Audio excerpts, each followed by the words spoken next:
इसको समझना थोड़ा कि गुरुजी बार बार बोलते हैं कि मंदिर में जाकर जल चढ़ाओ, मंदिर में जाकर पूजन करो, मंदिर में जाकर पशुपति व्रत करो, मंदिर में जाकर आराधना करो, मंदिर में जाकर भगवान शंकर को बेलपत्र चढ़ाकर खाओ, मंदिर में जाकर दुर्वा चढ़ाकर खाओ, मंदिर में जाकर भगवान को जल समर्पित करो। गुरुजी ये क्यों नहीं कहते कि घर में शंकर जी का शिवलिंग है तो उसकी आराधना कर लो, घर में जो शिवलिंग विराजमान है उसका पूजन कर लो, उस पर चढ़ी हुई बेलपत्र खा लो। मंदिर का ही वर्णन क्यों?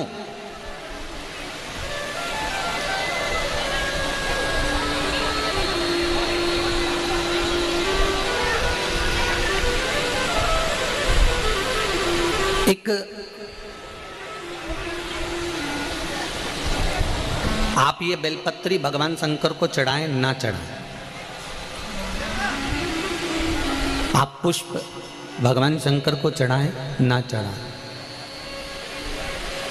आप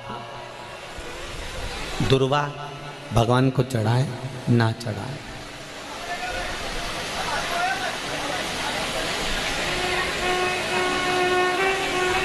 मंदिर में जो शिवलिंग होता है, मंदिर के अंदर जो शंकर भगवान का शिवलिंग होता है वो स्थिर होता है, और घर में जो शिवलिंग है वो स्थिर है क्या? उसको तो तुमने उठाया, उठा के थाली में रखा, स्नान कराया, वापस बिठा दिया।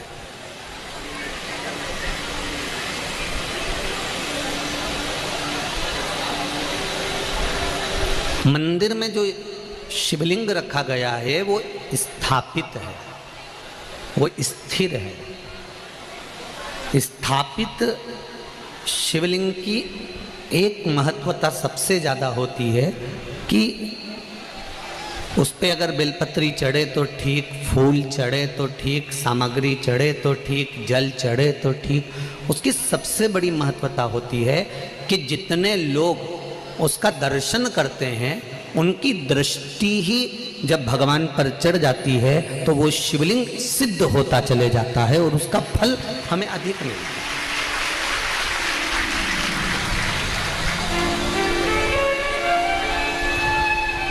उसका फल हमको अधिकता में प्राप्त होता है।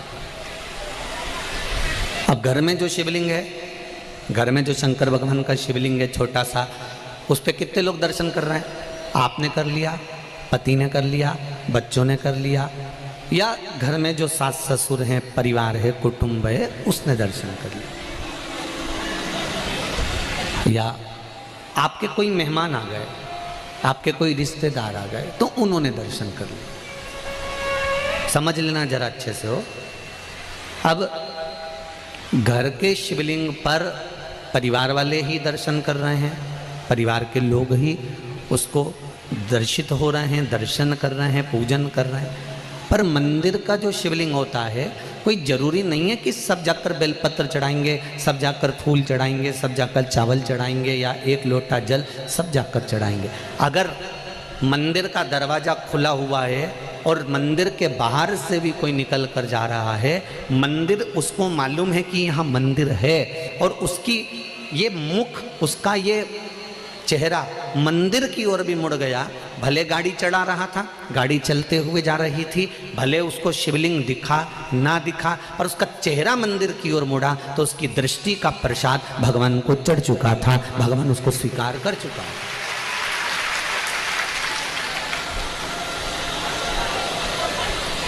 तेरे मंदिर में आना मेरा काम है और मेरी बिगड़ी बनाना तेरा काम। आप उसके सामने से निकले,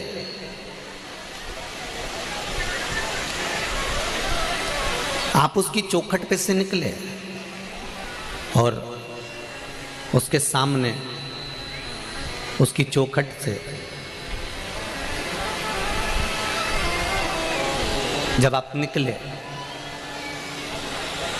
तो मात्र आपका मुख घूमा और उसने आपकी भक्ति को स्वीकार कर लिया। अब एक बात हमने पहले कही थी, आप लोगों को ध्यान में है कि नहीं है? वैसे तो मुझे उम्मीद है कि छत्तीसगढ़ के लोग इतनी जल्दी भूलने वालों में से नहीं है, ठीक है?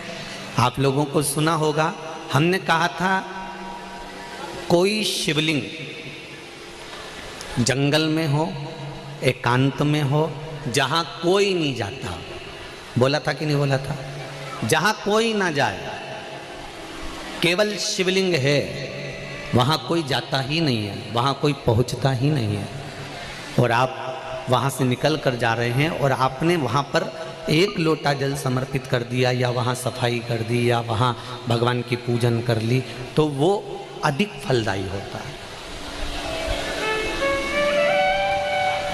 उसका कारण क्या है? लिंग पुराण कहती है,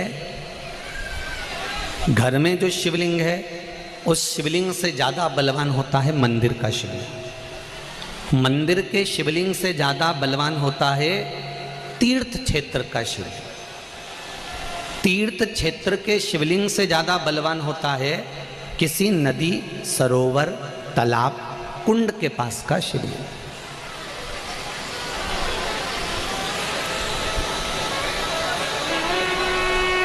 नदी, तालाब, कुंड के पास के शिवलिंग से ज़्यादा बलवान होता है वन में, एकांत में, जंगल में, पहाड़ पर्वत पर, कोई शहर से दूरी पर, गुप्त स्थान पर कोई शिवलिंग है, वो बलवान होता है। अब उस शिवलिंग के पास में जाकर आपने भूल से भी एक लोटा जल चढ़ा दिया या कोई थोड़ा सा कपड़ा उतार कर आपने वहाँ थोड़ी सी सेवा कर दी, तो उसका फल तो 1000 लाख गुना तो मिला है।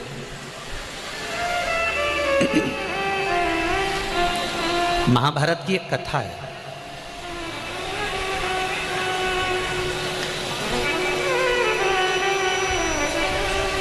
इसका प्रसंग महाभारत की कथा में भी मिलेगा और नरसिंह पुराण में भी मिलेगा। अगर आपको लगे कि सियोर वाले गुरुजी कौन सी पुराण में से बोल रहे हैं, तो आप किसी ने पूछे तो बता देना, नरसिंह पुराण और महाभारत का ये पावन संवाद है। एक बार पांडव जब वन के लिए जा रहे थे,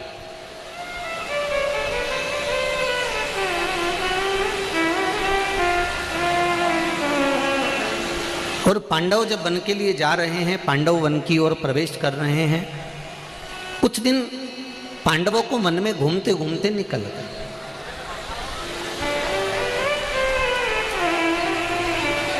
जब पांडव वन में घूमते घूमते निकल गए तो द्रौपदी एक पात्र लेकर जल भरने के लिए जा रही थी। अब द्रौपदी जब जल लेने के लिए गई, द्रौपदी के केश खुले हुए थे, सुंदर भी थी। वहीं पर एक दैत्य अपने दोस्त के साथ जा